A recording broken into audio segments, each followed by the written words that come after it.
I'm not going to get too much under Mike. We had problems with that earlier. So anyway, the way this is going to work, they have a, let me back up here. Just so everybody understands, we started this a few weeks ago. We sent out the invite. All right? The mayor initially declined the invite. Decided to show up tonight. That's fine and well. That's great. Understand, he's just now getting the questions. Okay? Because when I sent the initial email, it was with the understanding I wasn't going to send the questions to whoever didn't agree to attend. All right? So that's the reason he's just getting the questions tonight. All right? So we have about 15 questions. When we get finished, we hope to take some questions from the crowd, from the audience. Now, keep the questions relative to policy and, issues, not what's something you saw on Facebook or what somebody said you did 10, 15, 20 years ago or last week. You want to find out that kind of stuff, you give it to candidates after it's all said and done, and you do your one-on-one. Okay? So, if you have questions at the end, make sure they're relevant to what they're going to do in office. Okay? All right, they have a time limit. We have a timekeeper, Jeff McClure. He'll give them a little signal when they're about 15 seconds out. Now, before I forget, because I have CRS, those of you in the military know what I'm talking about. Tomorrow night, here we'll have the Coalition of Counties. We'll have Dan Barnett. He's with the Center of Immigration Studies. He spent about 3 weeks down at the border recently. He's going to come back and give us the good, bad, and the ugly, and it's all ugly, all right, about what's headed our way. And we're going to talk a little bit about demagnifying Tennessee. Because if you're waiting for the federal government to step up, hey guys, they're leading this invasion. So we're going to have to put some pressure on our state government to do something. They can't close the borders, but you know what? They can make Tennessee as unfriendly as possible to divert as many of them from here as it can. So that's tomorrow night. Also, July the 8th, we're going to have a forum here for county commissioners and school board members. 6:30, same deal. When they agree, we send them the letter with the questions on it. They'll have a time limit as well. Okay? All right. So we're going to, yes. We have several candidates on the 12th of July as well. Okay, we have them for the 12th now as well. Okay. Several. Great, great. All right, so 8th and 12th of July, county commission and or school board candidates. All right, so we're going to go ahead here and get started. And the first question, 1 minute response time. What is our county's introduction? Okay. All right. Thank you. All right. They do going to do an introduction. Now, originally we were going to do a 3-minute introduction and a 1-minute close. Candidates have elected, Mayor Rainer wants to stick with his 3-minute intro and 1-minute close, correct? And Mr. Beecham wants to do a 1-minute opening and a 3-minute close. So same amount of time, just different order. Okay? Is there anything else major? Just a coin toss. Coin toss? Well, I'm going to say he was here first, so he's going to go first. Okay. All right. What is our county's current debt and income? Right. Sorry about that. Okay. Mr. Beecham, you ready? I'm ready. Go ahead and give your intro. Got 1 minute. Guys, my name is Robert Boo Beecham. I've lived in the county for about 32 years. I have 2 children, Logan and McKinley. They both graduated from Stewart County High School. My wife is Brandy Beecham. We were classmates in 1991 when we met in Dover Elementary School. We got married in 98 and resided here ever since. We have a deep passion for the county, and I plan on explaining my vision here soon. And thank you guys for all coming out. I would also like to thank the Conservative Party for the invite. I was asked to come out. I immediately said I would. I can't be at the next one. It was scheduled on a school board night, and I have an elected duty to be there and do that job first and foremost. Thank you.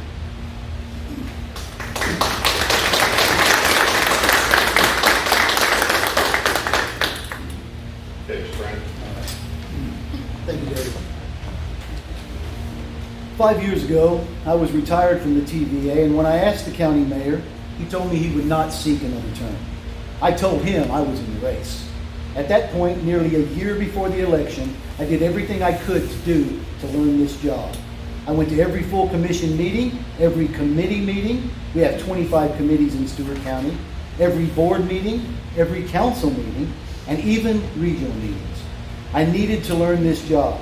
I needed to Stewart County to see me as a mayor before I could expect them to elect me as a mayor. Ladies and gentlemen, that was probably 300 meetings ago. I'm not talking about your day-to-day setting the agenda for Stewart County, conducting the business for Stewart County work, which, by the way, has been pretty phenomenal. I'm also talking about regional obligations that your county mayor has. By title, your mayor is on the board of Bi-County Solid Waste, the Greater Nashville Regional Council, the Middle Tennessee Industrial Development Association, the Highland Rim Economic Corporation, the Mid-Cumberland Human Resource Agency, and it goes on and on. You can imagine the commitment goes as deep as your county will allow you to make it, to take it. When you've attended hundreds of meetings over 5 years, you begin to see how everything works together and how it is all built off the other. You get to see the big picture. What is the big picture for Stewart County? Have you seen your land values in Stewart County skyrocket? Yes, you have. Have you seen your property tax rate go down? Yes, you have. You know I pledge to never support a vote to raise property taxes, not while we have $500,000 yearly left on the table in the form of unclaimed alcohol taxes or by not equalizing the sales tax of the county to be the same as that of the county seat. Those two tax generators alone could generate up to $500,000 a year in revenue for the county. Because of our engagement with citizens all across the county, we accomplished so many things over the last 4 years. We settled a 30-year lawsuit with Houston County. We moved the VA clinic to an economic zone in Dover, where it drops 125 patrons a week right in the middle of a business district. Since we've done that, and also helped situate Old Man Lead there, that tax revenue in Dover has exploded. We also sold 50 tax delinquent properties and put $180,000 back into the general fund of Stewart County. Those 50 properties are now back on the tax rolls. We used $50,000 of that money to purchase the soccer fields, and that completed sports complex will be a sight to behold when it is finished. It will appeal to every age group. We redistricted Stewart County, and that was also a 30-year fix to our county. 10 seconds. We brought the Tractor Supply, and we will bring a grocery store to the eastern side of Stewart County. Our citizens need it.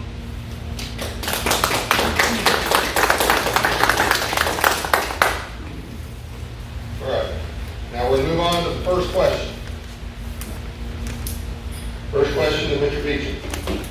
What is our county's current debt and income?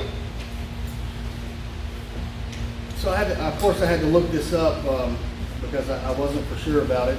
And what I figured out, it's not really easy for me to go to the mayor's office right now. So I had to get what I could get off of our state website. And the total estimated revenues for the end of 22 local taxes was $5,972, or $9,972,788. State Tennessee taxes, their portion was $2,521,646. The federal government, what they pitched in without grants were $136,692. Other sources, and I'm pretty boldly spoken. I have no idea what the other sources is. Like I said, it's not easy for me to get into the mayor's office. 10 seconds. It was $1,902,131,000. Expenditures were $11,114,000. So our final ending fund balance went from $3,900,000 to $3,400,000. $500,000 loss on anybody's calculator. Okay.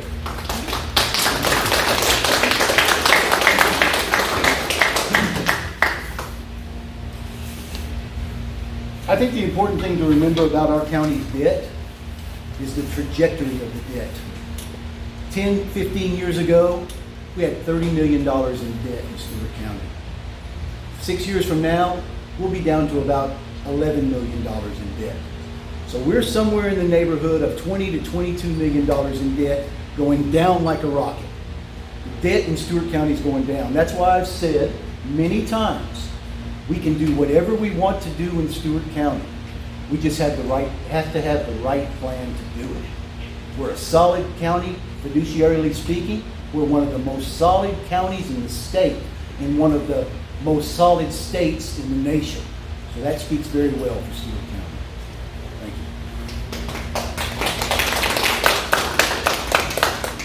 you. All right, Mr. Beecham, what is your plan to reduce the county debt? There's 3 ways to reduce county debt. There's only 3 ways. You can look at it any way you want. You can raise taxes, which I am apparently against. I don't believe in raising taxes if we don't have to. We can go and we can chase revenue, and that's my stream. Okay, my stream is we need to bring revenue back to Stewart County. We have had the last 4 years of stale revenue. The revenue that we have had has been due to inflation. 4 years ago, gas was $2 a gallon. Today it's $4.50 a gallon. Of course, we're going to have a higher revenue. That is the single biggest reason. We brought in Tractor Supply. I'm thankful for Mr. Gerald Campbell. I sat in on that meeting the day that happened. I was in his office. He will attest to that. And I was glad he brought that in. I'm glad we went forward with it as a county and helped him find a spot. We did do that. But the other thing we can do as a county is cut spending. And right now, our spending is not that far off, I will say that. We have some stuff that we have to work on, but we're just not, our agencies are not overspending that I can see in our budget. And I did get a copy of the budget from the meeting the other night, and I think the best way that we can do to get down debt is our revenue sources. Bring more jobs here, bring more people here, bring more places here. I don't think we need to grow rapidly. Our infrastructure is not set up for that.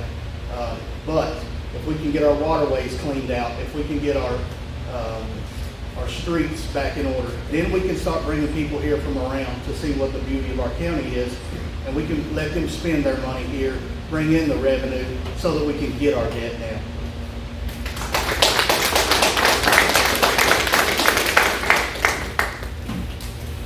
So, as I mentioned before, the trajectory of our debt is declining very fast. I have to disagree with my opponent in the fact that the tax revenues are down. I mean, our tax revenues month by month, year over year, have exploded. Our online sales alone are 150% higher over the last 4 years than they've ever been. So we have more revenue coming in right now than we've ever experienced in our county's history. But will that last? Every one of you know, I look into your eyes.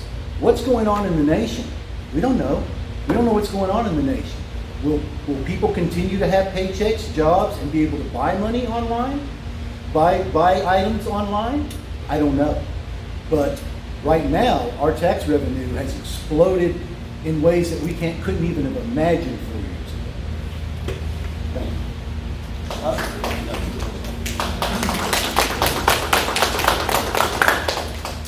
All right, Mr. Beecham, what is your plan to bring county-maintained roads up to standard?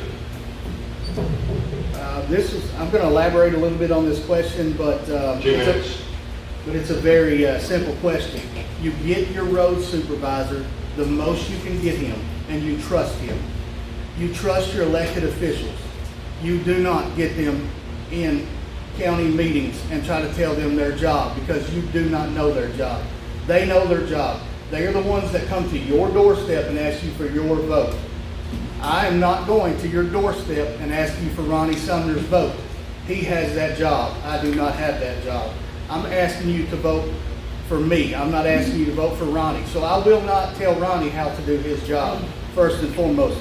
I reached out to Ronnie today and I said, Ronnie, this is a little bit of a tricky question because I've never laid a yard of asphalt in my life and don't know what it amounts to. He said, Boo, 3 things.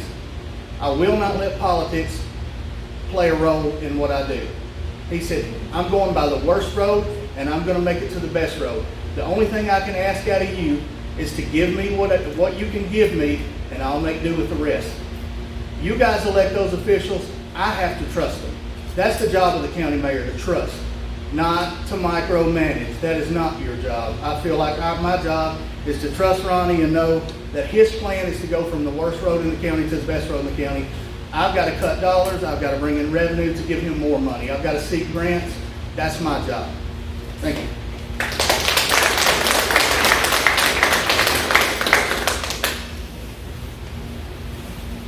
Public safety does become an issue when we're looking at roads. So the mayor does not get involved with another elected official's business. But public safety, as I said, does come into play on a lot of those decisions. There's a lot of ways that you can bring the county roads up to snuff. A friend of mine in Robertson County, Mayor Apple, he's passed away now. He was mayor of Robertson County for 20 or 30 years. They devised a plan to where every year they took out $1 million bond, and they did it for 5 years. And this was 25, 30 years ago. This was before Robertson County had 10 municipalities and was a cottage community of Nashville. They upgraded the roads in 5 years. They paid for those bonds, and the rest is history if you go to Robertson County right now with all the municipalities and the 10 different mayors. So there are many different ways that you can get money for the highway department, but one of them would be to put out bonds. The county can afford that, but it depends on if the commission or the citizens prioritize that. Thank you. All right, next question, Mr. Beecham. Under what circumstances, if any, would you support a sales or property tax increase? 1 minute. It's always a bad idea when you're running for any campaign, or when you're hosting a campaign, you're running from any election seats, to discuss property tax increases. But it's something you have to keep in the back of your mind. I am 100% against property tax increases. I pay my fair share and more in property taxes. But there are areas where a property tax increase could be necessary. Guys, if we are driving on roads and you are going to get front end alignments every other month, what's the difference in a property tax increase? Again, I am against property tax increases. The question that was rendered was, what circumstances would you be for a property tax increase? If we are to lose our sheriff's deputies, if we were at the point where we could lose those, we would need a property tax increase. If we were to lose our ambulance drivers, our EMS workers, you would have to see a property increase. Those are about the only things I can think of.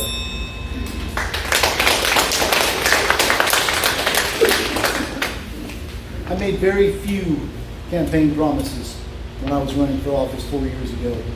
But one of them I made to a friend of mine who told me his mother lived on a fixed income and she couldn't afford to pay higher property taxes.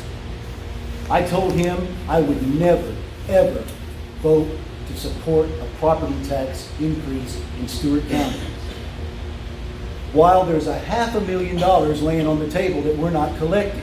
Now, if the commission and the citizens of this county say that they don't want liquor, they don't want that $100,000 a year in tax revenue, if they're saying they don't want the county equalization sales tax and they don't want that $400,000 a year, and they turn both of those initiatives down, and they don't want that $500,000, then the only thing left is a property tax. 10 seconds. But the default position for our commission and our mayor should never be straight to property taxes. We have other avenues to go by. Liquor tax, equalization sales tax are two of them. Thank you. Next question. Do you support raising the wheel tax? I'll save y'all some time on this one. I don't. I wasn't for it in the first place. I won't support raising a wheel tax. There's other avenues that we can go down. At the time, I feel like we voted it down. If I can remember, I was a little bit younger. I feel like we voted it down and it got through anyway.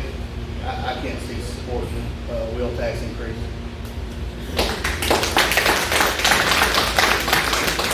This is why I don't like 1 minute answers. You can't answer a question like this in 1 minute. In 2003, the wheel tax was voted down 4 times. After the last time, Mayor David Wallace went to Borchert, and they got it passed at the Legislative Assembly. That wheel tax expires in 3 years. When it expires, you're not going to stop paying the wheel tax. It's just going to go to debt service.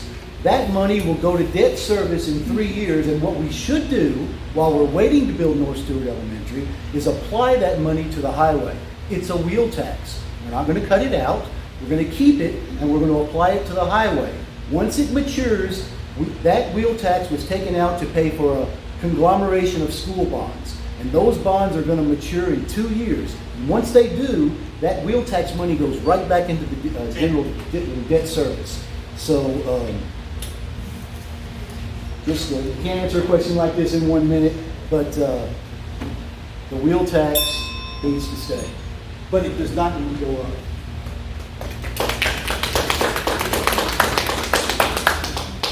All right, next question. Would you support a tax on new home construction that would be earmarked for schools as allowed by Tennessee Code Annotated 67-42902 and 67-42904? 1 minute. So some of you know, my wife and I, we dabble into real estate a little bit. We flipped a few houses. We did that. We did a lot of that. Okay, but listen, when you talk about schools, there's no greater way than the people that are moving in here paying a fee, not necessarily a tax. You say tax and everybody jumps on it. Let's say fee.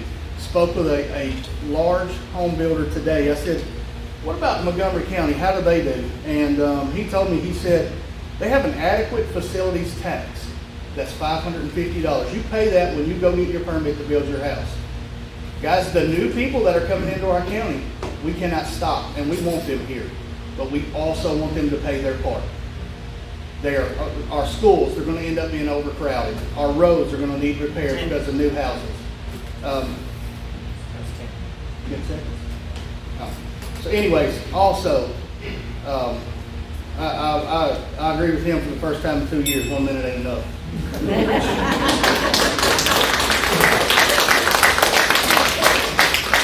So on that note, I'm going to make a decision here. I'm going to give each other 1 more minute, and the rest of the questions will be 2 minutes.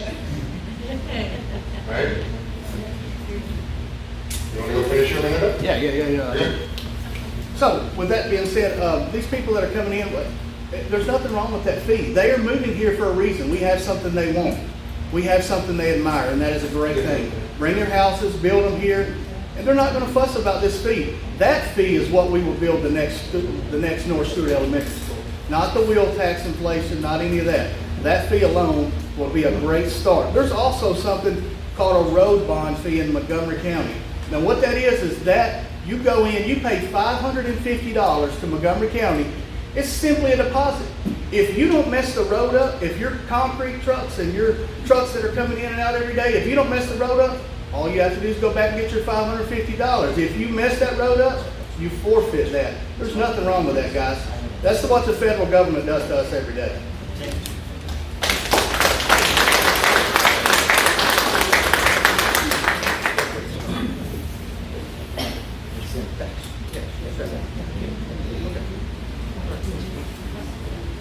Straight.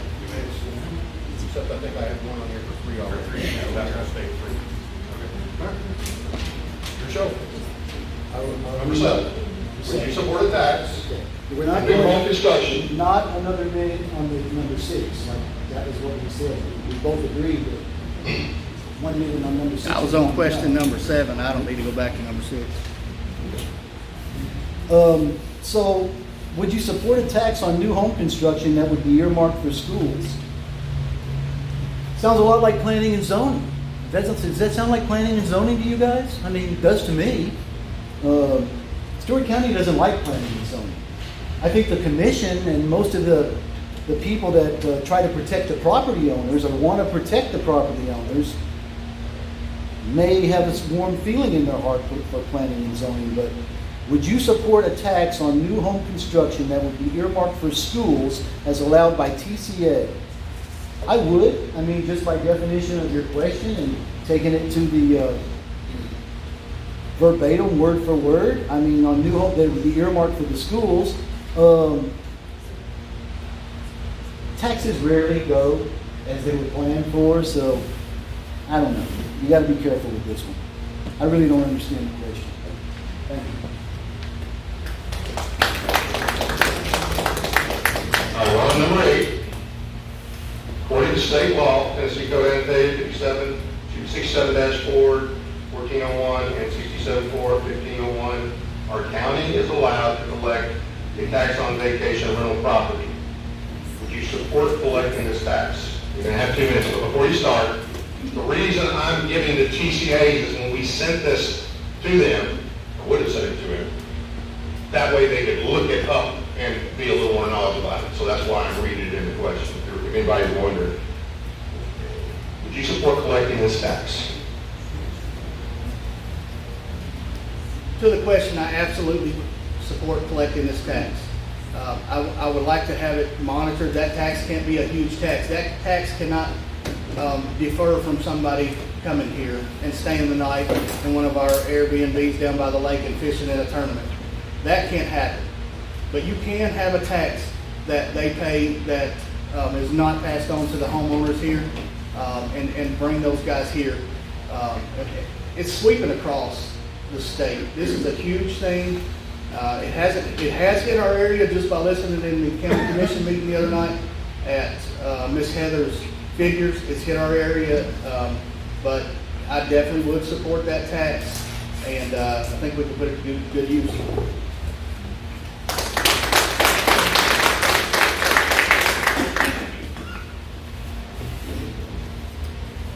We already have that tax.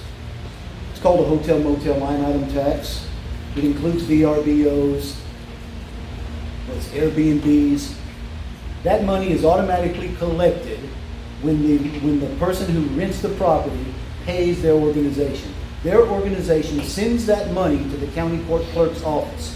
4 years ago, when I came into office, our hotel motel line item was $17,000. That's how much we allocated that we thought we would receive in hotel motel taxes, Airbnb, VRBOs.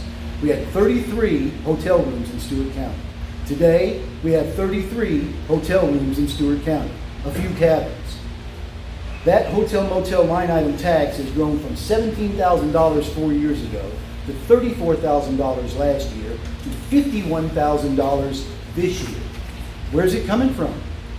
We didn't build any more hotels in rooms. It's coming from Airbnbs and VRBOs. We are already collecting those taxes, but the problem is there are some people that are not associated with VRBO and Airbnb, and they're sliding under the cracks. 3 months ago, we hired a firm to identify who these Airbnbs were, and we're getting feedback from them right now on who they are, where their addresses are, and how we can collect their fees from them. As I said, we're already collecting these fees. It's exploded from $17,000 to $51,000. That's in the budget. Thank you. Next question. Do you support the idea of taxing Dover City residents twice for 9/11 dispatch services? 2 minutes. Got 2 minutes, right? Yes. Trying to say what I want to say. That fee he just referred to comes from the state of Tennessee. It doesn't come from Stewart County at all. Stewart County does not have a tax on the Airbnb, and I would challenge you to ask after the meeting where that line item is in the budget. Let's stick with the question. Well, that comes from the state of Tennessee, not county. That's false information. No, it's not. Okay, I still got 2 minutes on the 911 with Dispatch City of Dover. Absolutely not. I don't agree with taxing them. They've never been taxed. It was a gentleman's agreement and a handshake 30 years ago from two honorable men that said they would give $15,000, which was half of the salary, towards 911. It was never taxed. It was never anything other than two gentlemen agreeing on it. The city of Dover decided to take it back because our current mayor sent them a $58,000 bill because the city of Dover took the fire department back. So $58,000, okay? So that is the reason why that happened. Next question. So they absolutely said, the city of Dover said, we're not paying that. I can see the Cumberland City doing it. I can see the federal government doing it. Until we work together as a team, there's going to be a lot more of this stuff dropping out. All right, hey, let's keep it. remind you about the rules. You answer the question, and you don't direct your answer at the other candidate, all right? So the question is a little misleading because it does have the word taxing in there. Do you support the idea of taxing Dover City residents? This was an agreement 30 years ago when we had honorable men in Stewart County. There was an agreement between two men to spend $15,000, which was about the cost of a dispatch and their insurance and retirement. 30 years ago. 10 years ago, that conflated to $47,000. That's what TWRA pays. That's what the U.S. Forest Service pays. They all paid the $47,000. We went to the town of Dover and we said, 30 years ago, $15,000 was right, but today it's not. We need you to pay the $47,000 that everybody else is paying. The town of Dover said no. We want you to go to the state, and we want you to let the state do a study and then come back and tell us how much that the town of Dover should pay the county for dispatch fees. The state came back and told the town of Dover that a fair price to pay would be $57,000. That's where that figure came from. I said to the county council, if we could just get $47,000, we'll be happy. They pay nothing. They haven't paid anything in almost a year. It's not fair that Stewart County, I work for Stewart County. I work for the citizens of Stewart County, and that's who I fight for. I'm not going to sit back and let a municipality, which I look at Dover as a county mayor. I mentioned all these regional positions that you have to say on. I look at the municipality of Dover as the same as the municipality of Cumberland City. They run themselves. For better or for worse, you have to let them do that. We've asked the town of Dover to pay $57,000 what the state recommended. Thank you. Next question. Do you think our county is too dependent on state and federal funding? If so, how do you propose to reduce our dependency? 2 minutes. This is pretty easily put in my eyes. When I was a young man, 10, 12 years old, my dad would say, I'll give you $5 if you go mow the yard. It took me a long time to figure out every $5 he gave me come with something. I'm not calling my dad the federal government, but I'm putting that in perspective for you. It's the same thing they did to us. Every dollar we get, 40 cents is mandated to spend somewhere else. We are way too dependent on the county from the federal government and at a state level. Am I grateful for their fee? Absolutely, we're grateful. But we have to cut our dependencies. We can do that by a flow of revenue. It's super easy. Now, I'm not talking about grants, guys. There's grants out there that we love, that we're going to fight for. But every time the federal government hangs a dollar over our head, it doesn't mean we have to buy it. We're strong. We're self-dependent. We got guys that were driven out of the trace down here and land between the lakes. They were driven out. But now the federal government says, we'll give you this dollar as long as you spend 60 cents of it our way. It's no different than what we're trying to do at the ballpark right now. We're trying to give them $250,000 at the ballpark, but we want to go to their committee meetings and tell them how they spend it. You're going to spend 90% of this money on county land. Guys, that's fraud, number one. I mean, you cannot do that. But that's no different than what the federal government's doing to our counties every day.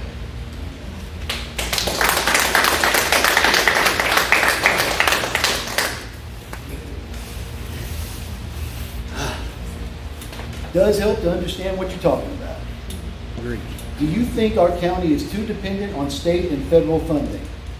So you have to look at that two different ways. What is this? 1 minute question or two different? You have to look at that two different ways. Is the county dependent on federal funding? No. Is our school system dependent on federal funding? Heck yeah. I mean, when they tell you got to teach CRT, critical race theory, you got to social distance your kid, or you're not going to get the money, you're doggone right the school system's dependent on the federal government. Is the county? No. The county is not. Because I'll tell you right now, our fund balance is so strong. The state requires every county to have a fund balance That is equal to 8.33% of their yearly budget. That's 1 month. Most counties will have 1 or 2 months in fund reserve. Stewart County has 12 months of a fund balance. If the county fell apart, if the nation fell apart, the state fell apart, this county could operate for 12 months and pay every bill that it's got. The county's not dependent on the federal government. We're one of the strongest counties in the state, in one of the strongest states in the nation. Our school system's a whole different story. Thank you.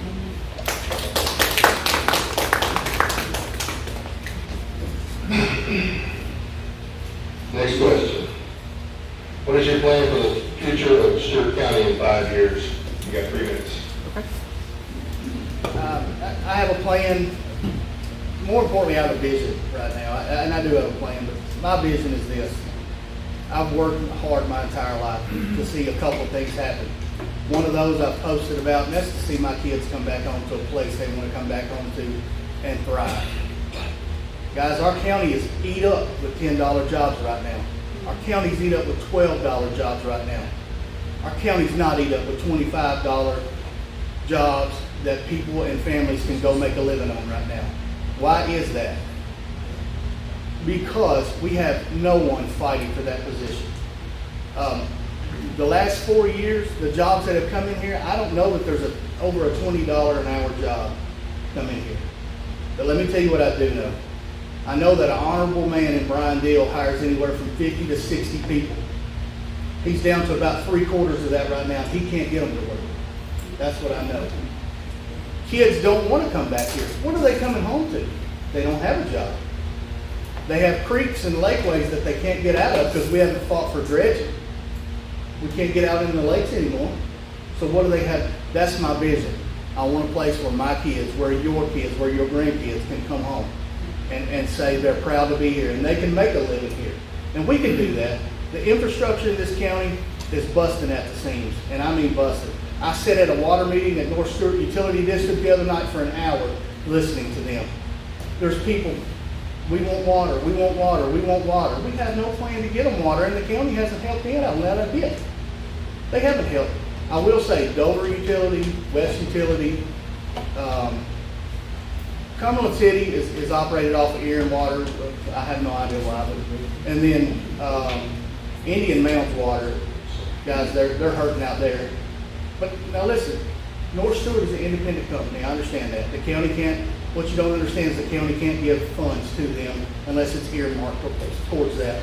But we can get that community together. We can get them together and we can say, this is how you go fight for water. And I will fight with you. I will fight to bring jobs here. We got a gentleman here today in the office, or in the building right now, that's from Bell Helicopter. He's interested in it, for heaven's sakes. But guys, we got to be a partner in on this. We got to be a team. We're not going to go at it one man alone. We can say we are, and we can get out there and we can spray it and spew it, but we're a team and we got to do it together. And that's my vision.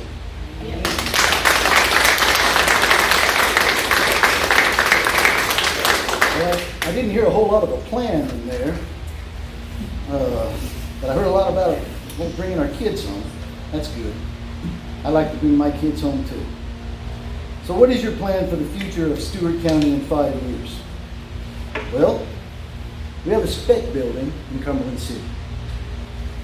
We've got this Kevin Yu, electric vehicle battery company, is coming to his 3rd visit at that spec building. He will bring, if he comes, and we are feeling very confident that they will, he will bring between 50 and 80 good paying jobs to Cumberland City. Every week we show that building to another potential client. Sometimes twice a week. We've been doing that for months. And the problem in the past has been our proximity to the interstate, which is a negative, and then as of late, maybe not being able to supply a potential labor force. That problem can be alleviated paying the right wage. So we ask these potential clients when they come in, they cannot come in here considering less than $18 an hour to start. So we're actively pushing our spec building in Cumberland City to bring a client in. More than likely it'll be a Korean client. because they're very interested in transitioning a lot of their manufacturing facilities to Stewart County, or to Tennessee. And Stewart County has a prime location. Once that spec building is filled, the Stewart Houston Industrial Development Board will probably not build another building, but they will form a pad and make another site available for the next client that's coming in. So we will be bringing in potential clients to work these factories.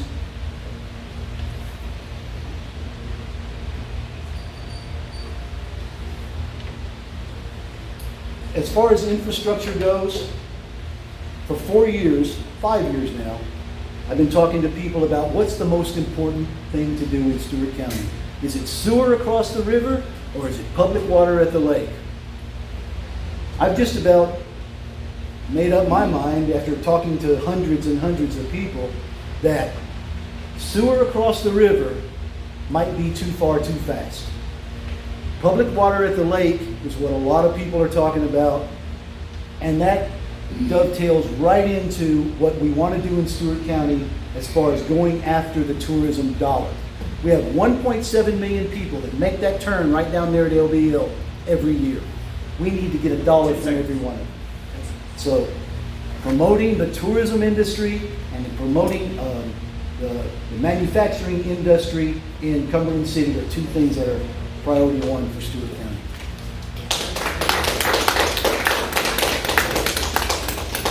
Next question. What is your plan for the empty building at the industrial park? 2 minutes. A lot of times I'm not a good speaker, guys, so a lot of times when we say the word we mean they. And I only say that because they is the industrial board that I spoke with today. Mr. Wu is not interested in coming here at all, matter of fact. He is not interested because he wants to lease the building. But it's Mr. Yu. Once the building is leased, we get nothing off of it as a county. Nothing. That industrial board has put their feet in the sand, and they've said, you can buy the building and you can invest in our county. You can pay taxes. You can pay higher jobs. They can pay taxes. You can pay personal property tax on every piece of equipment you put in there, but we're not interested in leasing. Talked to Mr. Vaughn today. I said, I don't necessarily know a lot about that industrial park, and I'm not going to say I do. And he said, Boo, everybody that comes down here says the same thing. It's too far out. We just want to lease it. Standard Gypsum right now, they're trying to lease the building just for a warehouse, and they do a great amount for our facilities and our school systems. We are glad to be partners with those guys. We do not need to use this as a warehouse. We need buildings in here. We need them to buy that building, not lease that building, and put jobs in it, and pay property tax, and pay personal property tax. Mr. Vaughn also said that in the last 4 years, the county has abandoned the industrial board there. They have, just because it's a joint effort, he said you can even read it in the paper how much support we get from Stewart County. He said, and I promise you, the guys from Houston County and the guys in Cumberland City are noticing it every day.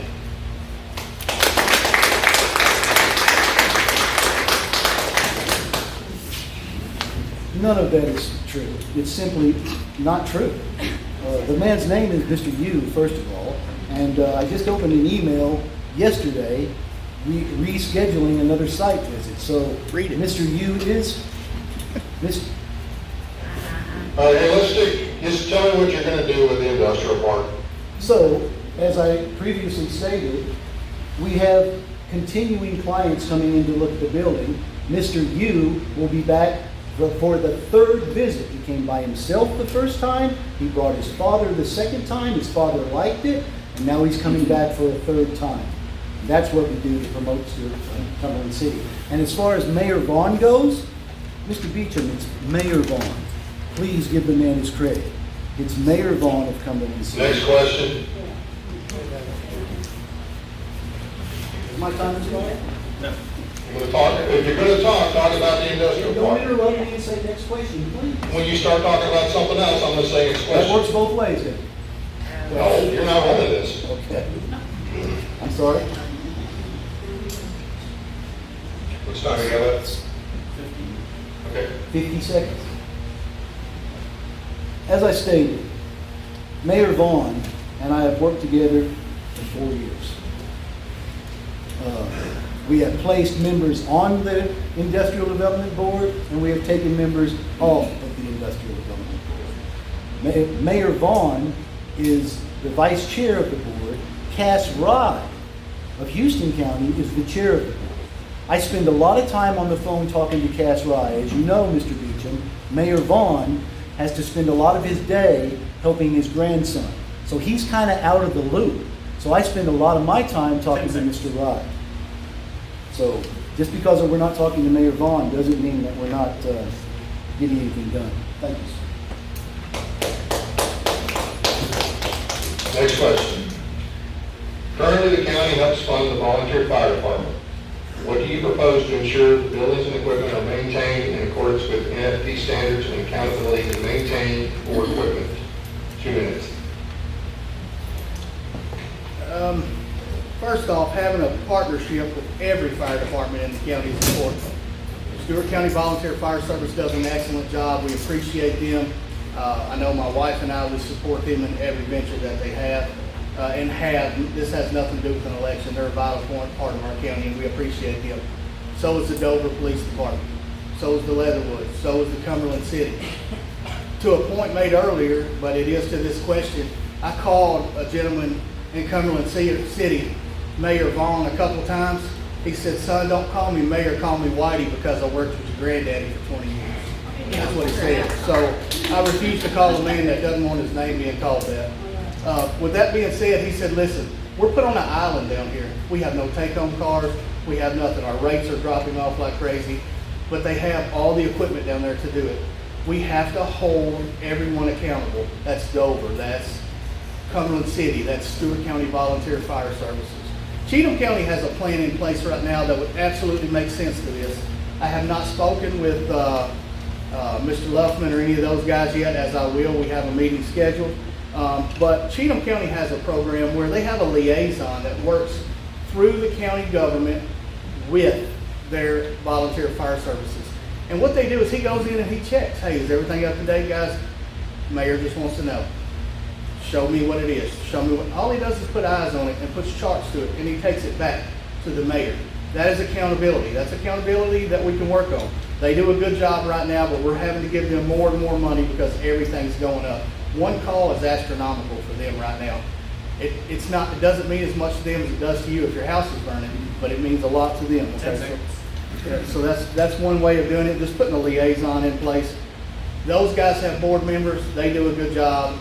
That's their profession. We just need to give them the tools to work with.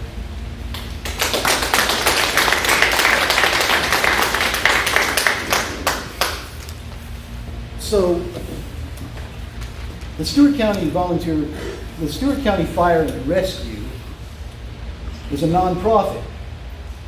The county can't regulate a nonprofit by telling them what to do.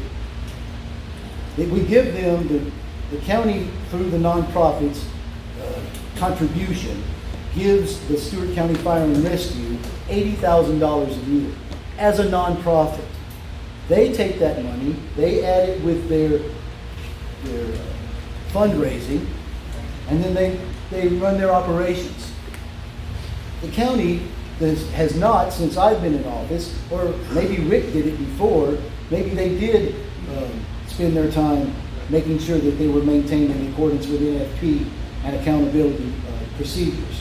But as a nonprofit, it's not the county's position, just like it's not the county's position to go to the Stewart County Historical Society and tell them how to run their operation. The Stewart County Fire and Rescue is a well-oiled machine. Chuck Gant knows what he's doing. Ethan Luffman knows what he's doing. I don't have to get in their way. Thank you.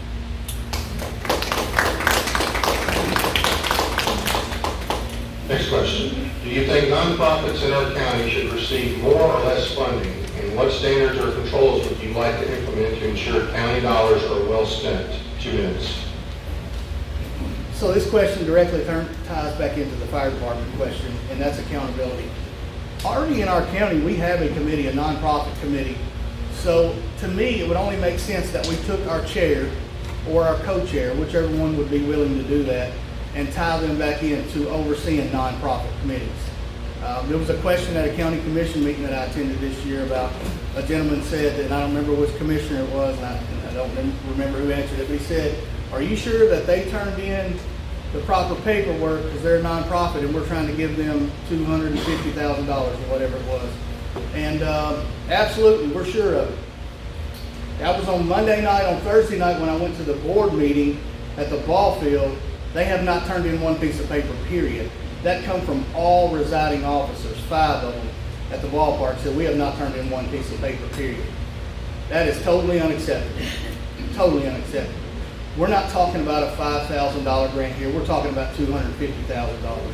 These nonprofits, they are essential to our county. They do stuff no one else can do. My wife and I are firm supporters in CASA. Win or lose this election, we will still be firm supporters in CASA. The job they do, no one else can do. They are trained professionals. They take children. They go and represent them in courtrooms, which typically they should never be in. They are trained professionals, and they do a heck of a job. We will continue to support them. There are other agencies just like this. The animal control is a huge distraction right now in our county, and this is the reason why. Because we got one group that sees it as a big thing, and then we got another group that doesn't care. You need to be a part of the group that sees it as a big thing. And we are giving money to them. It's good to oversee it. We already have that nonprofit group, the committee in place. Just let them do their job.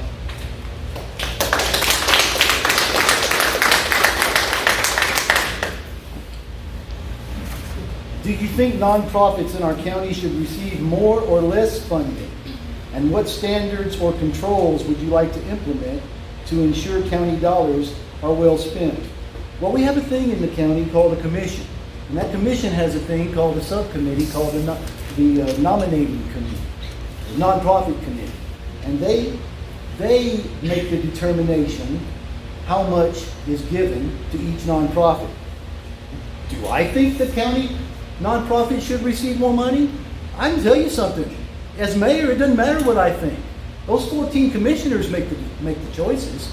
I can give my recommendations like I do on a lot of things.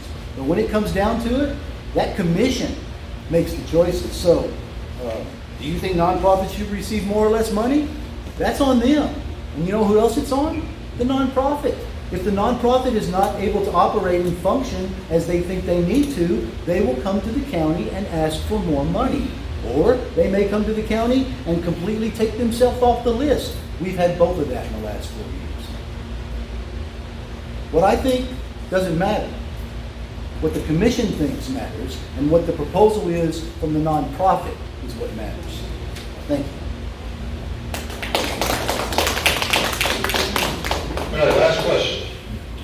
When doing new construction projects or modifying existing properties in the county, will you ensure all applicable state laws and requirements are followed instead of ignoring them in an attempt to save the county money?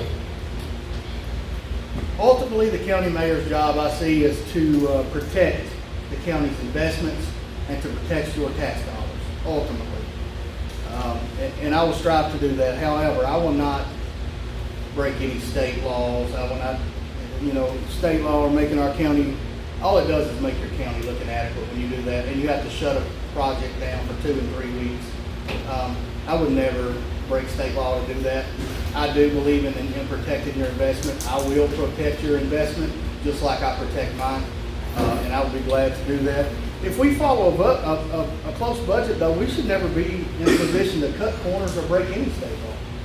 If you just follow the budget laid out for you, the county commission's done their job. They told you what to spend, what you couldn't spend. Trust them again and protect you guys' money.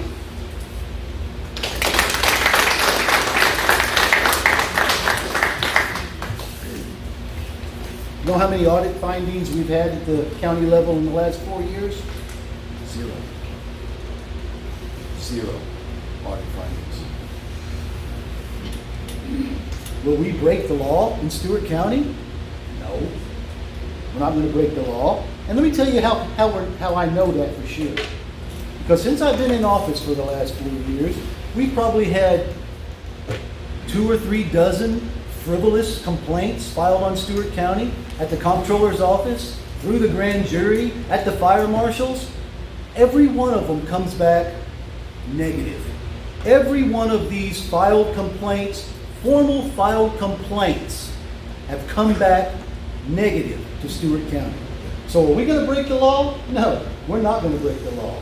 We've got people on the commission that make sure that we're not going to break the law.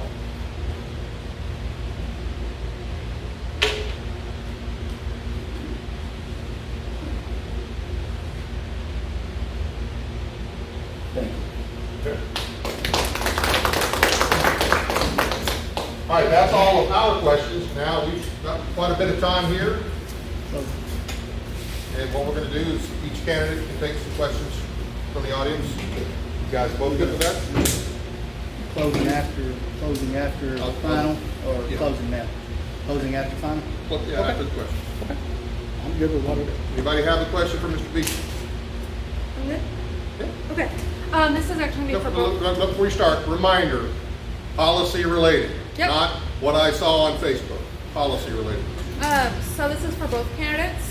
It has to do with the new executive order that Governor Lee just signed regarding in response to active shooter and safe schools.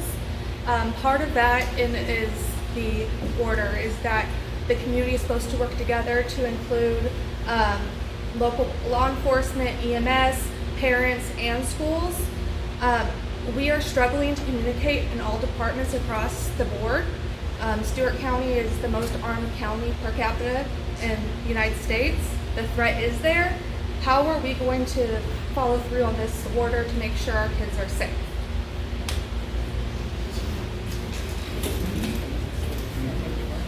That's a good question. I've read into the executive order quite a bit, been on the school board.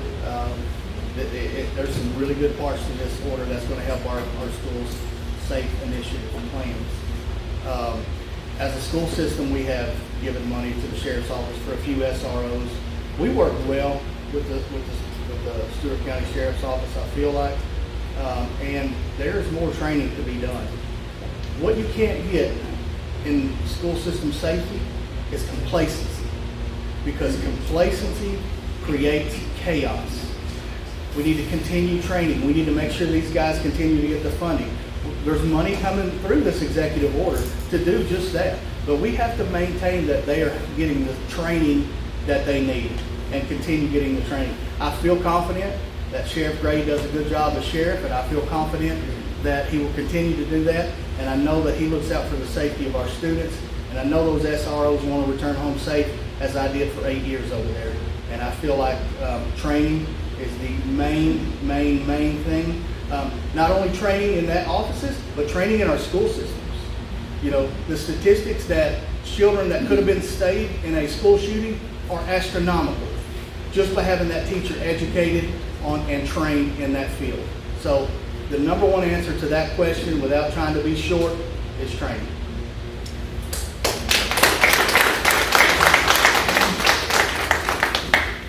So, after the latest incident in Uvalde, when 19 students and 2 teachers were killed, I called around to the different schools and I said, how are your procedures? How are your safety procedures working here?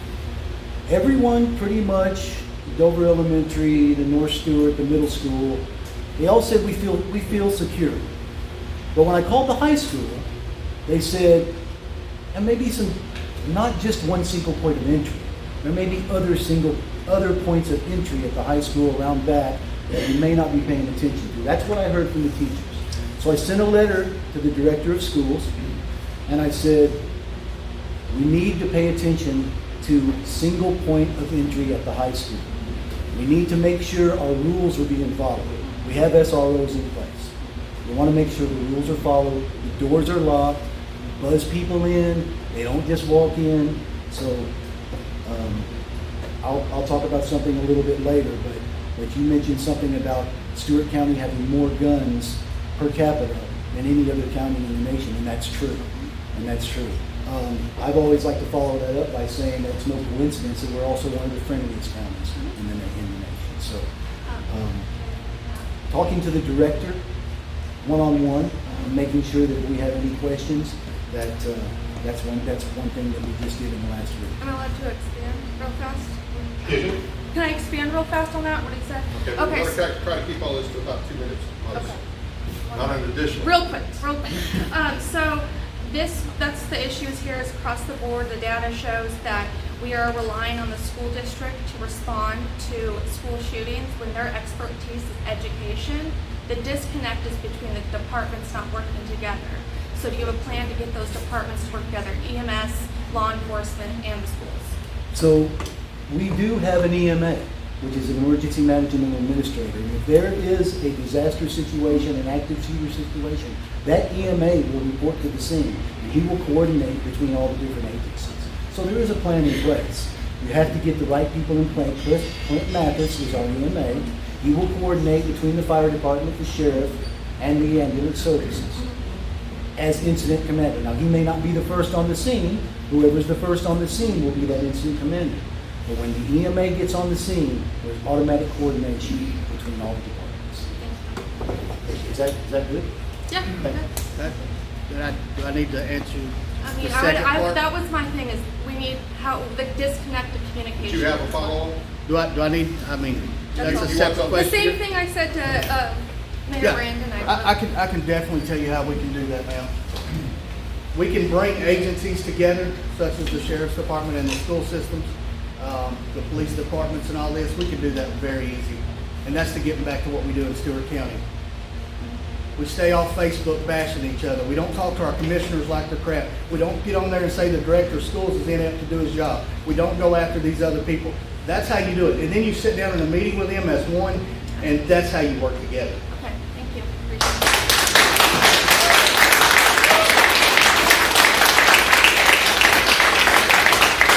You have a question, ma'am? I would like to know how the Airbnbs and the VRBOs are being taxed when they are not licensed. If they're not licensed, they can't pay county taxes, they can't pay city taxes. They can only pay state and federal taxes. Is that for him or for both? That's to, Okay. Mayor Brandon. Okay. Thank you, Mary Lou. Thank you. The licensed ones are being taxed. They're being taxed through the state, and it's coming through the county court clerk. The unlicensed ones are the ones that we've hired a separate firm to find out who they are. So we're trying to capture every one of these Airbnbs and VRBOs in Stewart County. Most of them are licensed, but many of them are not. How are they licensed through the county? No, they're not licensed through the county. And we didn't, until recently, we couldn't, the county court clerk is an elected official, and he's autonomous, and he controls his office, and he's very protective, and I get that, he's very protective. So because of that, our finance director has not been able to get in his files and see where this tax money comes from until recently, when she went through the state, because she was able to get it through the state. Because of that, we know who's licensed and unlicensed, or who's licensed, but we got to find out who's unlicensed, and that's what we're trying to do. I studied this myself in the city, and I know that if they don't have a license, a city license number, they cannot collect taxes. The RBO collects taxes, but they collect federal and state, but they can't collect county and city if there's no number. So we don't have planning and zoning. Now, if they're in the city, they may have to buy a license. It doesn't matter whether it's city or county, they still have to have a license in order for them to collect taxes. So we are collecting taxes. The money in that hotel motel line item has exploded threefold in 4 years, and we're not building any more hotel rooms. That doesn't mean you're collecting taxes from them. Check it out, please. Okay, thank you.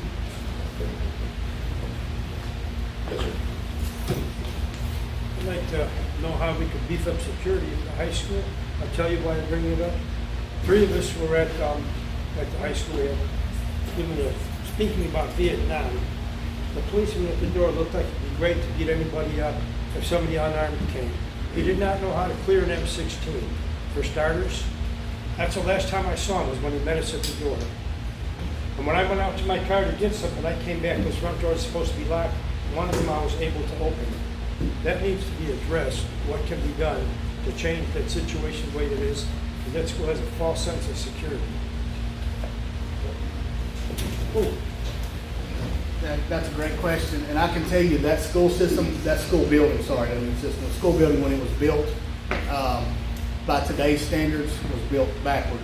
I don't believe that was a fault in anybody, but today's times, as far as security is concerned, they want as many angles and as we can get. What we have is 160-foot hallways at the high school.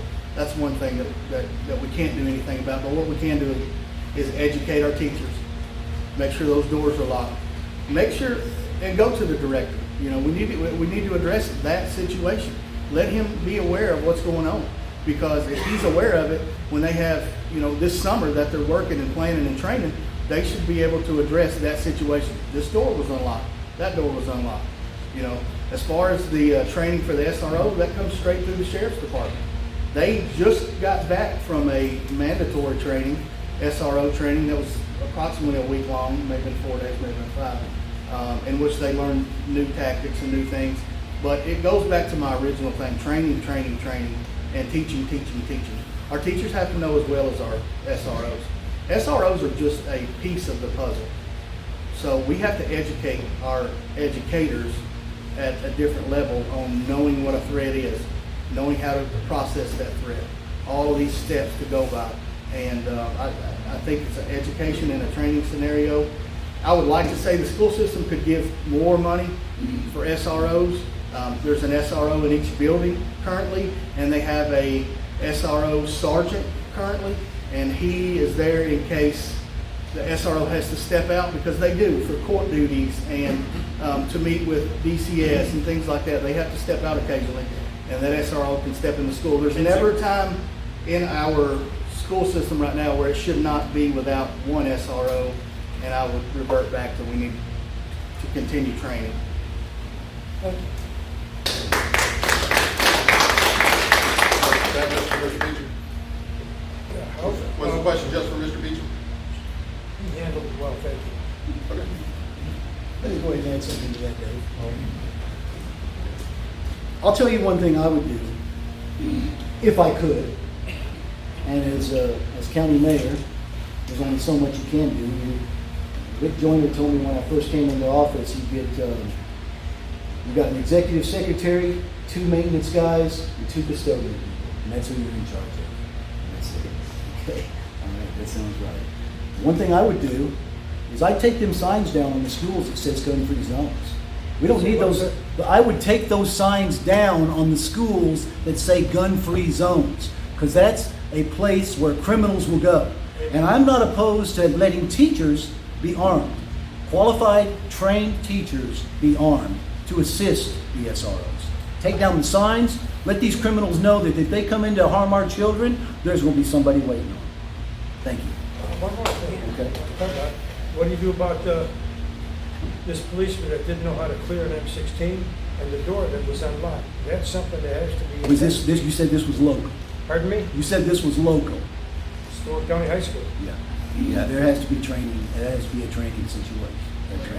Someone needs to be checking those doors on a regular basis, because if people slip outside, I did. I went to my car and I came back. I couldn't have bring a bomb back in. And there was nobody at the door to question me.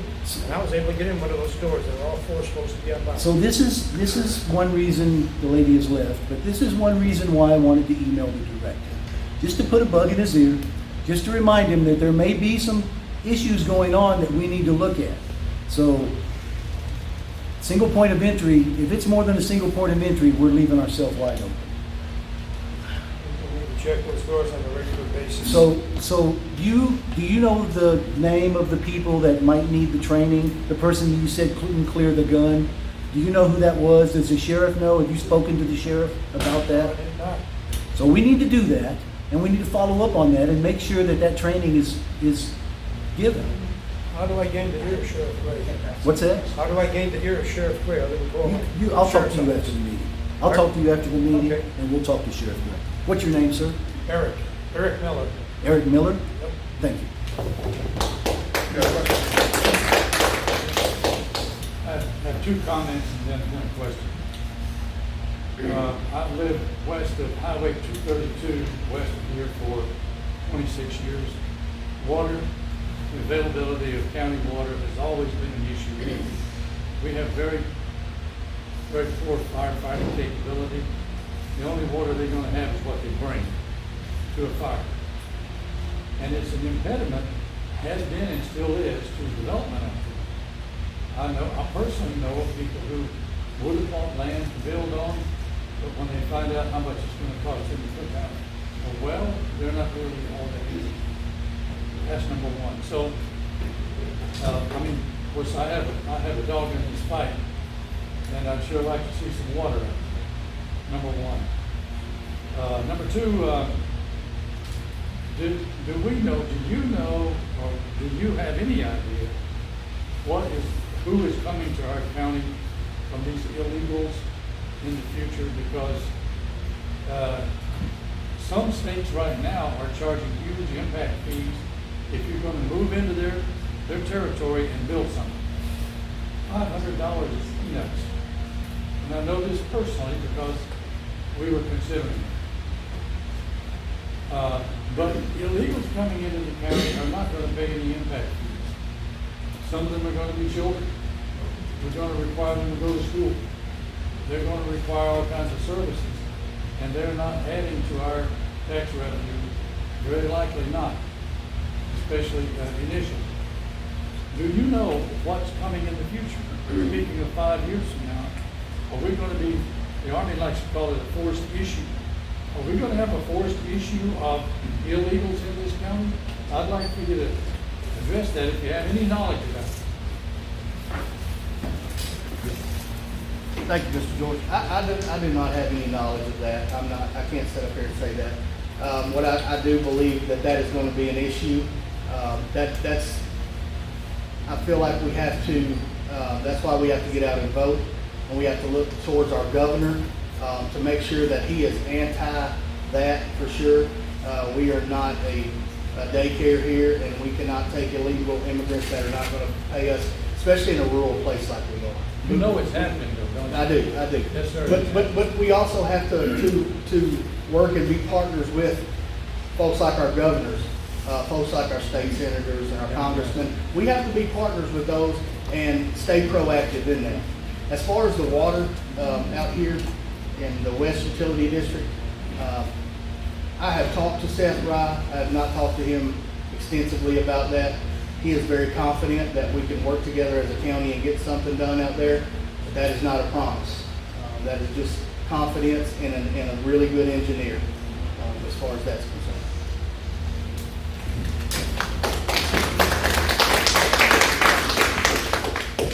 Thank you, Mr. Baldwin, for your question. I guess I'm kind of breaking news a little bit here tonight when I say that I am leaning towards public water at the lake. You know, we had 2 initiatives that we could go with: sewer across the river, public water at the lake. Going with the tourism dollar, I think that Stewart County needs to focus on working with the Western Utility District and getting public water down the lake. Could be a collaboration between the Dover Utility District as well. The state likes collaborations between counties and utility districts. So to answer your first question, I think what you're going to see in the future, in the next 4 years of the Brandon administration, we're coming for public water at the lake. To answer your second question, Stewart County is a no refugee resettlement county. About 3 years ago, the commission might be able to answer this. We had 2 resolutions proposed at full commission. One of them was to make Stewart County a sanctuary county. And we passed that resolution, a Second Amendment sanctuary county, okay? Which means you will never take our Second Amendment away. Our Second Amendment is strong and can never be violated. We passed that, I think 12-1, maybe. The second resolution that we passed was a no refugee resettlement in Stewart County resolution. How do you think that went, Mr. Mullen? That was a 7-7 tie. In about 2 seconds, I broke that tie. No refugee resettlements in Stewart County without commission approval. Now that's a tricky question, and let me tell you why. Because the federal government doesn't see LBL in Stewart County. If the federal government wants to bring bus loads of illegals into LBL, what are we going to do about it? This is something that keeps me up at night. That they're going to bring these folks in here, We're gonna have to sustain them, or the federal government will, but eventually that will fall back on the county, as you said, with school systems, food. So,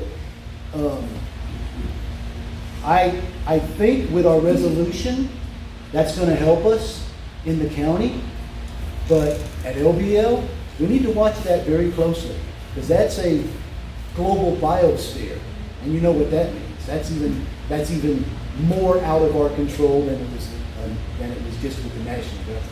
So, thank you. And federal government, yes. Let me clarify something, just so everybody understands. Refugees and illegal immigrants are not the same thing, okay? They're not the same thing. Tomorrow night, we'll talk more about that. Then we'll have Don Barnett, the Center for Immigration Studies here. He knows both the ins and outs of refugees and illegals. So, yes, we did pass a resolution in reference to the refugees. That has nothing to do with illegals.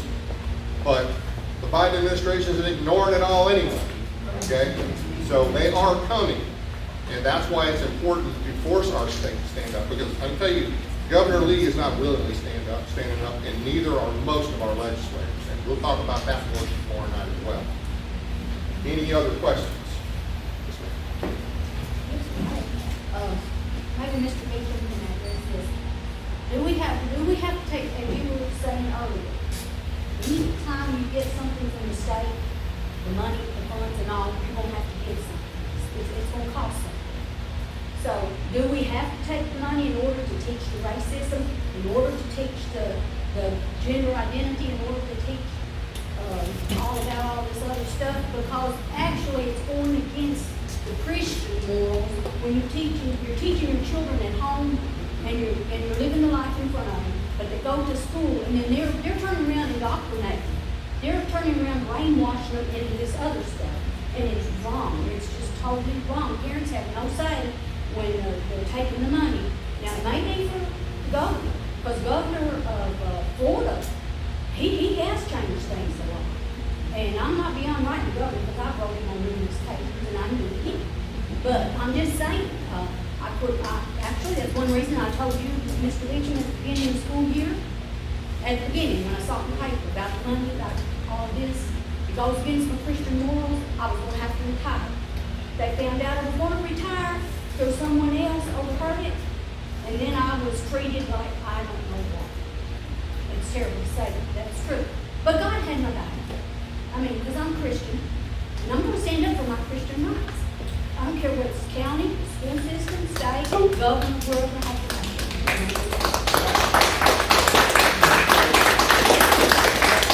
Why do we have to take the money? Do we have to have it? We do not have to take that money. That is not money that we have to have. But you're talking about school system money, and that is sit down before a board. We have proven, and I know your journey because I walked it with you. Right. You know, I was there with you. Yep. I fought for you. Yep. And I'll still fight for you against friends, against Right. counterparts, because I did see what was going on. Right. Now, as far as critical race theory and things like that, as a board, we have already made a stance on that. We have said no, we have said no, and we have said no. I was out campaigning in Bumpus Mills. A lady knocked on her door, and she said, "You're just the person I want to see." And I thought, well, good. You know? She said, "You know what my child brought home from the book fair?" No, ma'am. She brought home a book that we didn't believe in. I said, okay. She said, and she told me what the book was, and I said, well, my Christian belief, I don't believe in that either. And what she got was this. She called her little girl outside. She said, Boo, I want you to meet, I forget her name. I've talked to 1,000 people since then. She said she worked for her dollar and helped me clean the house so she could go to the book fair and buy this book. I said, I'm going to my truck, and she will attest this because she'll see it on Facebook. I said, I'm going to my truck, and I'll give you double what you spent on that book if you'll just throw it away. We are not going to stand for that in the school board, and we're not going to stand for it if I'm elected either. That's not part of what we're doing. I have fought, as you know, and I will continue to fight, and no, we do not have to take those dollars. They are a great help from us, though. They are a great help, but if they comes with strings, we just need your money. We don't need your strings. Right.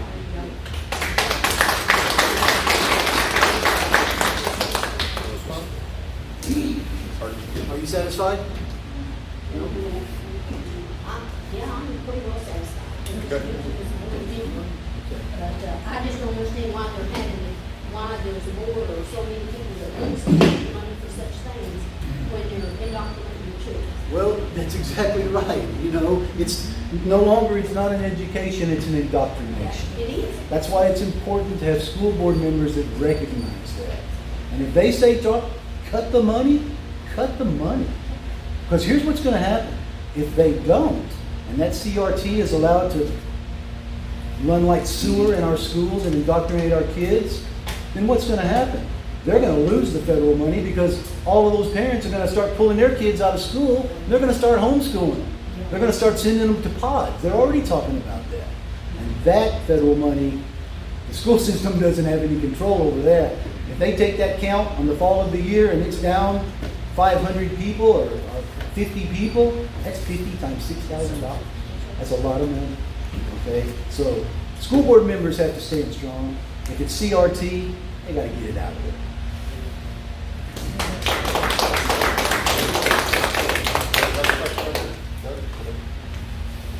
So Doug England from Montgomery County, and the reason I'm here is because I represent a Fortune 100 company, and I represent veterans as a 33-year retired combat veteran. So what would entice a business to come, so it's a two-part question. We'll start with Mayor Brandon, followed by Mr. Beecham.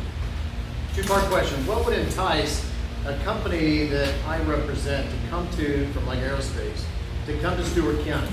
What would you grant me from allowances to come here? And the second part is, what would entice a veteran to come to Stewart County to live here? Because there's only about 15% of the population of Stewart County that are veterans that reside in Stewart County. So how can you increase that? What kind of benefits can you give a veteran to come here and live in Stewart County? Two-part question. One is entice business, and what would be to entice a veteran to come to Stewart County?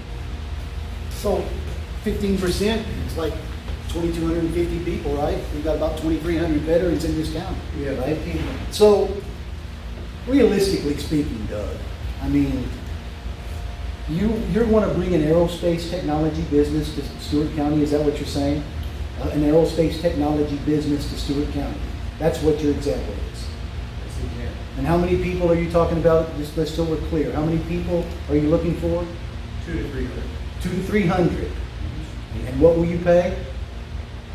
We could have set aside the sarcasm here. No, no, see, I have to, listen, we go through this like twice a week. How many people are you bringing? What will you pay? Because if it's, like Mr. Beecham said, if it's a warehouse scenario, we're not gonna go there. So we wanna know if you're gonna be the employer of choice, because if you're the employer of choice and you're paying $18 an hour, that means you're gonna get the cream of the crop. That's why I'm asking, how much will you pay these 200 to 300 people?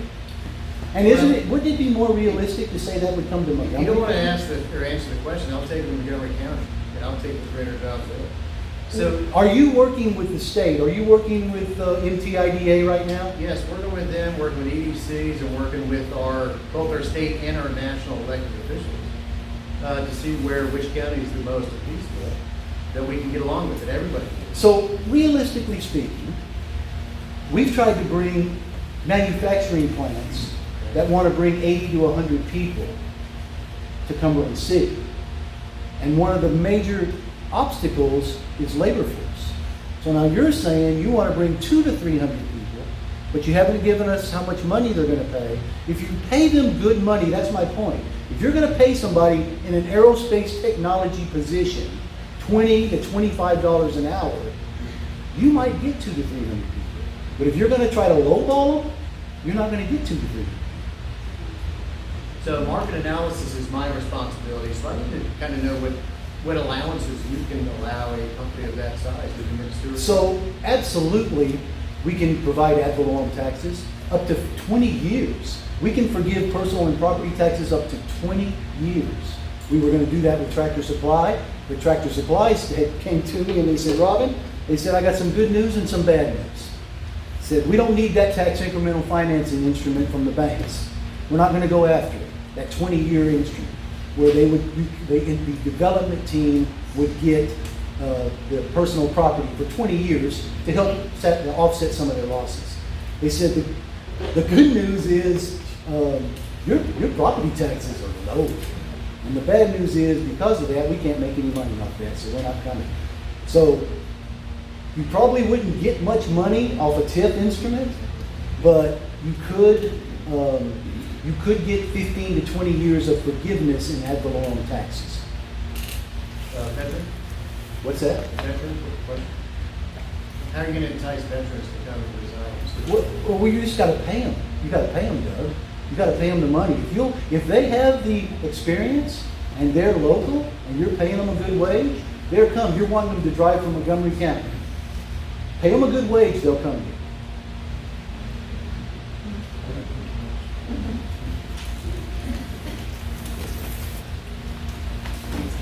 First off, I'd like to say I'm not a veteran, but thank you to all that you are. Most of you know Doug England's story, and he is an absolute war hero, as documented.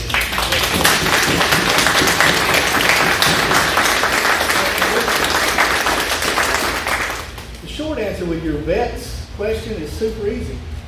They want to be here. They want in our school system. You get out here and you hear how bad, you go on Facebook, our school system's this, our school system's got some detailed work, but everybody that crosses that county line as a veteran wants to go to the backside Indian Mound, Bumpus Mills, Leatherwood. They want to be here because of the people that's here. They want to be here because of the waterways, the hunting areas. Everybody's down home. That's what they grew up to, but they can't get back home because it's close to Fort Campbell. It's easy. They want to be here. We don't have to do anything. Second part of that So the question is question is, this. how do you entice them? So the second part of that question is this. To get a company like you work for here, that's really easy too, if you're business minded. You can take your company to Fort Campbell and you can pay whatever the Kentucky wage is, and I'm just throwing $35 out there because I don't know what it is. Or you can bring it to Stewart County and lose $10 an hour.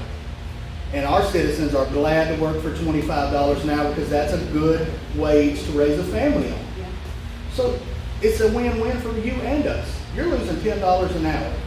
We're gaining $25 an hour. I heard the term $18 an hour. $18 an hour, you can't raise a family on. I don't care if you pay $18 an hour. You know, my wife's business and we've got some employees that are really close to that. And from time to time, they'll mess up a pepperoni pizza. But $25 an hour, $30 an hour, that's when we're talking about getting really good labor. And for you guys that are already paying $35, can you imagine what that is times 300? I mean, over a year, over 5 years, over 10 years, you're saving millions of dollars. As far as tax revenue or tax benefits, I'm into that. I'm into that if you need it. But I feel like companies like yours is not necessarily looking for that. They're looking to make an impact in a community, get a good deal with a good employee, and pay less money. And that's okay. That's how you make money in the world. And I just feel like you bring your company here, we'll find you. I don't care if it is Stuart. You pay $25 an hour, you won't have to worry about your 200 employees. You know, if I don't win, I make them work for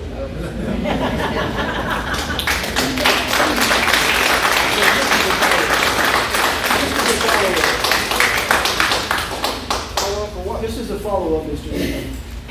Where do you plan to where in Stewart County are you hoping to relocate?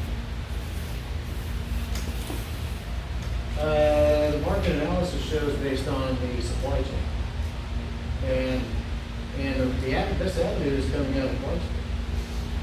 And so the concern is if we put market analysis, the whole study would have to be conducted in conjunction with the county to figure out exactly the answer to that With question. the county, or maybe the Stewart County Industrial Development Board? Absolutely. Absolutely. So you're talking about coming into Stewart County, maybe across the county line, adjacent to Montgomery County, right? Just across the county line, somewhere in that area. But you don't really have a location, it's just a hypothetical right now. A little more hypothetical, it's more of a, projection. So how are we going to? It's a hypothetical projection. So I'm just wondering, if you want to put, did you just insult me? No, I'm trying to understand what you're saying, because I want to know where you want to put this, and if you're going to talk. Listen, I'm not going to have this debate in open forum. Let's talk about line. Stewart County Industrial Development Board is what I would do. If you want to insult me, we'll take this as something else. I'm not insulting you, Mr. All right, Mayor. let's move on. Anybody else got a question?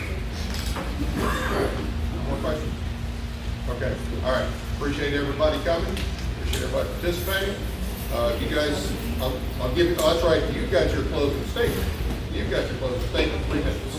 The mayor's actually got his also. He's got his 1 minute, you've got 3 minutes. Yes, sir. And you've got 3 minutes because you wanted yours at the end. You've got 1 minute because you took your 3 minutes up front, right? Correct. Right? Okay. Ready? Yep. Ladies and gentlemen, the future looks very bright for Stewart County. You have a working mayor with 4 years of proven leadership. I can promise you 4 more years of prosperity in Stewart County because I will not restrict your civil liberties in any way. I will not restrict businesses, and I will never enforce a mask mandate on the citizens of Stewart County. And one final thought. Stewart County is a Second Amendment sanctuary county, and we have more guns per capita than any other county in the nation. And we're proud of that. I will always support and defend the Constitution of the United States of America.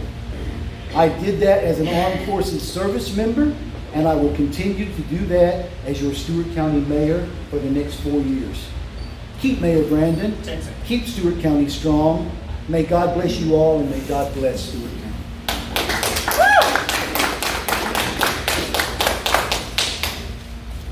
Yeah, 3 minutes. In closing, I'd like to tell you a little bit how I feel about our county. And I enjoy waking up here every day, seeing friends, going out, seeing family, waving, saying hi. What our county's turned into lately, is not the county that I grew up in. When you are sitting, waiting for somebody to come outside the grocery store before you enter, that's a problem in our county. That's a problem that you get slandered for your political views. I don't agree with that either. I'll tell you right now, I am a Republican, I am a conservative. I have no problem saying that. But I do not have a problem with what you are. That is something you'll answer for between you and God, not me. I do not have a problem. This stuff that's going on Facebook right now, the slandering of not just me, I'm not even talking about me, I got big shoulders, I can handle it. You're attacking our county commissioners that you have to work with daily. You're attacking members that are voted in just the same way you are and had twice as many votes. You're attacking those people, that's ridiculous. But then you want to sit back and you don't want to throw. I'm not a preacher and I'm going to go off notes for a minute. Let me tell you something. It was in the book of St. John, something that he was traveling through. There was a lady, she was an adulterer, I believe, and she was about to get stoned to death in the Bible. Jesus walked up, he said, you may have, my uncle's a preacher, I'm not. He said, let he who without sin cast the first stone. Why don't we take our stones and put a little mortar with it and build our county back up? Why don't we do that? Why don't we spend our time working for the county every day instead of on Facebook? Why don't we get to work before 11 o'clock? Guys, there's so much stuff we can improve on. We work here together. We play here together. We pray here together. Let's take the next step together.